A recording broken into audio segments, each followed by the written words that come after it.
Yo, what's going on, guys? HaVoC here, and I'm back. Today, we're going to be talking about some basic level tips and tricks for a new game, Grand Cross Age of Titans, today's sponsor. You guys already know I love doing these starter guides. I mean, hey, I'm no pro at any game, so I'm going to give you some noob tips. If you want to follow along with me, links will be down below to download the game. It is currently in early access, available to everyone in the US on PC and Android. iOS coming soon. In fact, very soon. The global launch is set for August 2023, so just a month from now. But before we get started, I wanted to briefly go over what Grand Cross Age of Titans even is. It is a MMO real-time strategy game in a 2D anime style, but of course it is strategy oriented, so if you enjoy strategy games, you'll easily follow along. It's set in the fictional world of Skyna, where two main characters are summoned to help this kingdom that is on the verge of extinction, and your goal is to rebuild your kingdom and regain lost territory. You do so by taking on seized territories with armies of troops, heroes, titans, all while progressing through the amazing story. The game's tutorial teaches you everything you need to know and the essentials, but my goal is to give some tips to help you get started on the right foot. So with that being said, let's get right into it.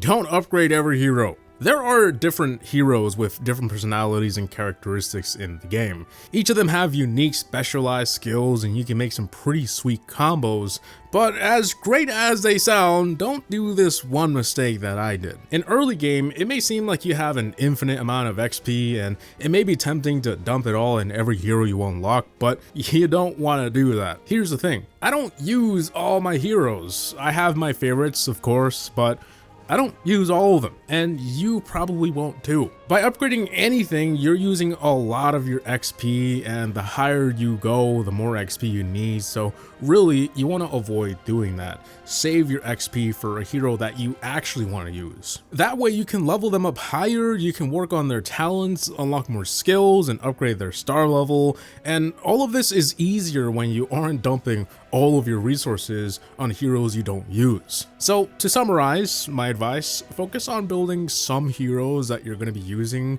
but not all of them. Grind out the arena. The arena is a great place to get more resources like XP, prayer books, and speed ups, but make sure to pay attention to who you're attacking as well. Not all of these are great matches, and you definitely don't want to waste your tickets on some losses. Simply pay attention to your stats, and that will give you a general idea on who you can take on. And remember, if you clear the opponents that seem like a great match and there's none of them left, you can use the refresh button to get a new batch of opponents, allowing you to further progress. The higher you climb, the greater the reward, so make sure to take advantage of it. Save your gems. At the start of the game, you tend to have a lot of gems, more than you could ever imagine what to do with. And as you progress through the chapters, you get even more. But you definitely don't want to go do what I did and gem everything. I mean, everything costs so little, so it's tempting to zoom past those levels, right? But there's better things to spend your gems on, and I mean, hey, the game's not going anywhere, so waiting a few minutes for something isn't the end of the world. What I would spend your gems on instead is heading over to the Star Fragment and see what dope heroes or rare resources you can pull. You don't even have to use gems for that either, just keep an eye out for these prayer books to do so, and summoning is free. There you go, didn't even have to pay gems for it. But just in case you don't have any prayer books, I think the gems are worth it. Some of the things I like to spend my gems on is buffs. They don't come around that often, but every now and then I like to purchase a buff to help me out in my journey, whether it's for attacking, defending, or resources.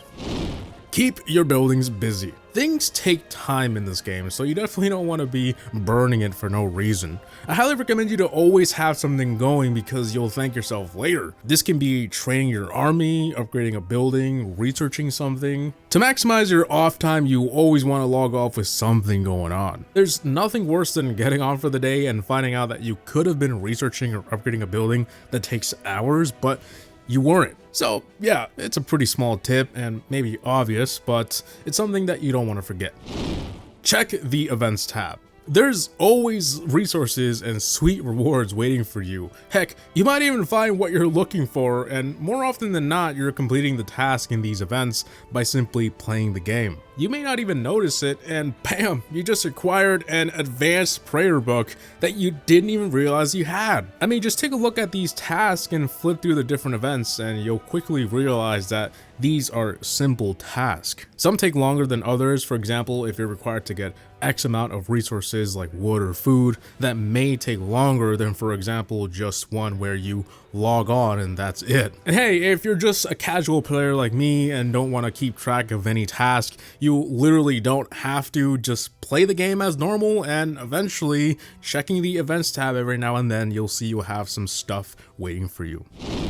Go out and gather resources. This may be super obvious, but trust me, it's super easy to forget and not even care about. And I'm here to tell you to take advantage of every free opportunity there is to gather basic resources. Resources are the core of this game. You need as much of it as possible. There's never too much. Simply open up the world map and you can either look around and see what's near you, or you can click the search icon down here, which allows you to look for something specific like monsters, cropland, logging camp, mine and gold mine. Don't sleep on this, trust me. If you need something in particular, go get it. Turn off the game if you want, come back and you'll be rich. And if you want to check out what happened while you were away, the game also provides some really useful reports that basically explain what happened. Join an alliance. I can make a whole video about the benefits of joining an alliance, but some of the key benefits: you'll be able to get assistance and assist others, so you can build, research, train troops faster, expand the alliance territory together and get resources from that. You have access to the alliance shop. There's a lot, and you'll benefit big time by joining one. I feel like this is one of the more obvious things that you should do, and you'll most likely get an invite during your play session, but just in case, I thought it was worth a mention. You definitely don't want to ignore alliances. If you want to read up more about it, just click on them and see what kind of benefits they have. Organize your territory.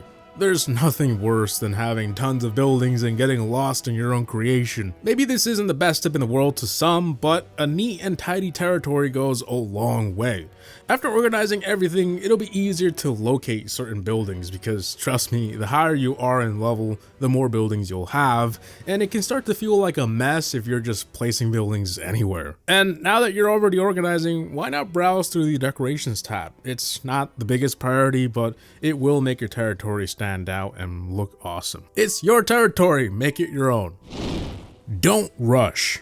Okay, this last one is in regards to your building upgrades and your territory in general. I'd say the best way, in my opinion, to be as efficient as possible and make sure you're ready for the next castle is to max everything out. There's nothing more satisfying than going to the next castle level and knowing you've basically 100%ed the current one. Now, obviously, there are already some prerequisites that you have to meet before going to the next castle, but they're not that strict. You can rush, however you want to call it. But my advice is to simply try and aim for finishing all of the upgrades in the current castle, as when you finally upgrade, you'll have a clean slate.